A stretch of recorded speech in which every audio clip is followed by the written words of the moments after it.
giving you an opportunity to get the full story from the people who tell it best. This is Mediacom News Leaders. Hello everyone and welcome to Mediacom News Leaders. Thanks for tuning in. I'm Carol Kelly. Joining us today, a volunteer and a caregiver with the Alzheimer's Association, we've got Kaitlin Scott. Hello. Hi. So tell us a little bit about your experience and how dementia has impacted your life. Yeah, so my mom was diagnosed 4 years ago at the age of 59. So I have been personally affected for quite a while. I've watched her regress and decline throughout the years. She lives in a memory care facility here in Cedar Rapids, and she's really lost the ability to communicate effectively, to feed herself, to care for herself, and basically all of her independence has kind of gone out the window. So I really have wanted to advocate for her and be involved in this organization as much as I can. Tell us a little bit about the resources. Alzheimer's Association has been really impactful for you. Can you tell us about some of the resources you've been using? Absolutely. The hotline was a big thing when when my mom was first diagnosed. So I would call the hotline and I would have people to talk to when I was having a hard time, a bad day. They have offered me support groups and different resources as far as books and information so that I can be well educated and be the best caregiver for my mom.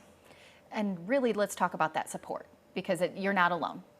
So let's talk to us a little bit about that. Yeah, the Alzheimer's Association does not make you feel like you're alone. Their staff is amazing. The support groups are wonderful. I've met a big community of people that have been affected as well. So we all kind of have a personal connection, which has been really nice.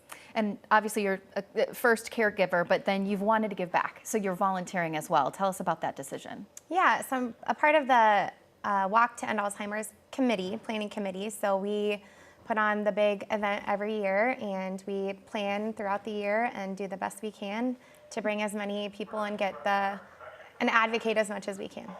Talk to us about some of the different volunteer roles that are available at the Alzheimer's Association.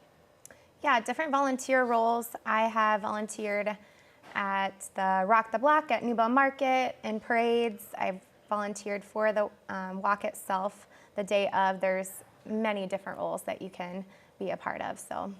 And that walk is coming up. Can you talk to us a little bit about the specifics about that day? Yeah, the walk is on September 28th at 8 a.m. at the McGrath Amphitheater. And we are expecting upwards of 1,500 people. So we would love to see you out there showing your support for the Walk to End Alzheimer's. And still looking for volunteers? You had said there's lots of different roles to fill? Yes, definitely. We need more volunteers. The more hands on deck, the better.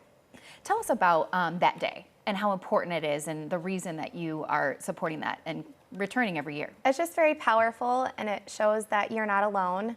And ultimately the mission is to find a cure, which I'm very passionate about, and you can tell that the others that are there are passionate about it as well. And the day of the event, obviously you're a volunteer and advocating for your mom. Can you tell us about just the importance of that day and that fundraiser? Yeah, like I said, the mission is to find a cure and to raise funds and allow families to connect and know that they're not alone. And tell us a little bit about, is it a flower garden of sorts, or tell us a little bit about that? Yeah, they have a flower garden, and each flower represents a different, whether or not you're affected personally, or if you know someone, or if you are, all the colors kind of represent different aspects of dementia and Alzheimer's. And at the end of the walk or the opening ceremony, everybody holds the flowers up, and it's just super powerful to see.